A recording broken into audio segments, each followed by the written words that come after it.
বন্ধুরা, আজ আমি কিছু কথা তোমাদের সামনে তুলে ধরব, যা জীবনে চলার পথ খুব সহজ এবং সরল হবে। যেমন নিজেকে খুব ধৈর্য, সহ্য, ভক্তি, শ্রদ্ধা, জ্ঞান, বুদ্ধি এগুলোকে অর্জন করতে হবে।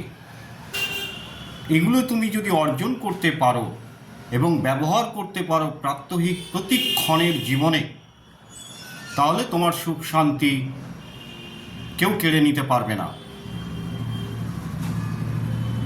আমি বেশি কথা বলবো না, কথা খুব মন দিয়ে শুনতে হবে, ধৈর্য সহকারে শুনতে হবে সে কি বলতে চাইছে না বলতে চাইছে। যারা বেশি বকে, মনে রাখবে তারা বুদ্ধিহীন, তারা অহংকারী।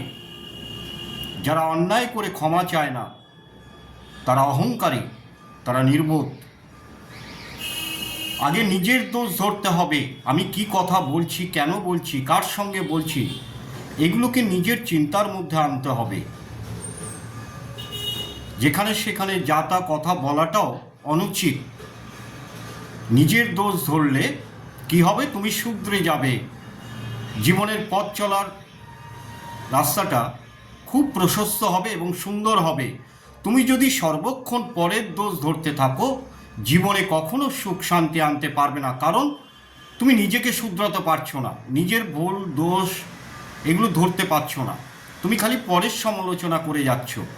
তাই পরের সমালোচনা থেকে শিখতে হবে নিজের দোষগুলো কোথায় কোথায় আছে, সেগুলো খুঁজে বের করে সেগুলোকে শুধরে নিতে হবে।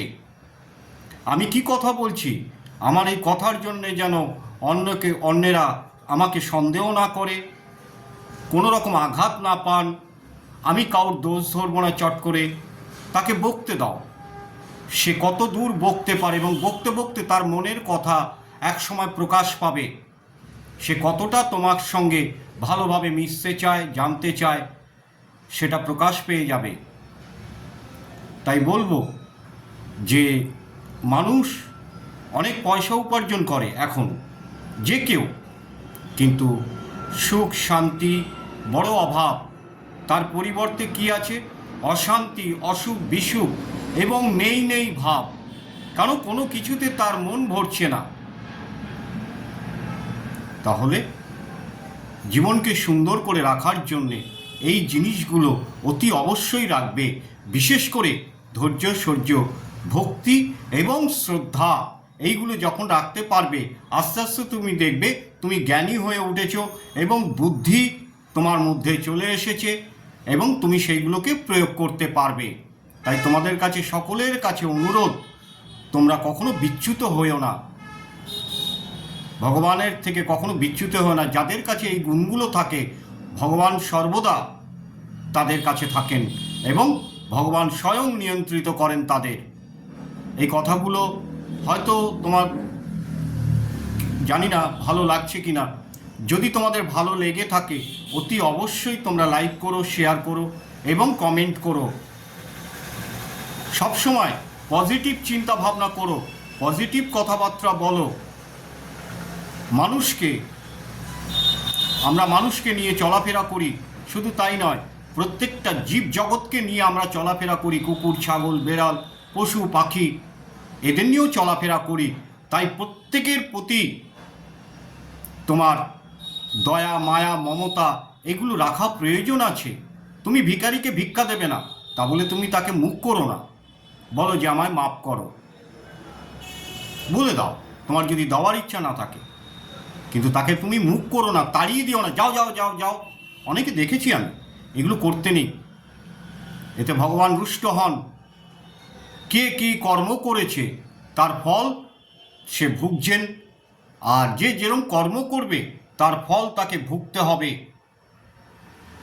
অনেকে বলছেন আমি মনের মতো মানুষ পেলাম না, তার মানে সে কত মানুষ ঘেটেছে, তাই তোমাকে সে কথাটা সে বলছে। তাহলে কথাটা ধরে নিতে হবে, তুমি তার যোগ্য নয়,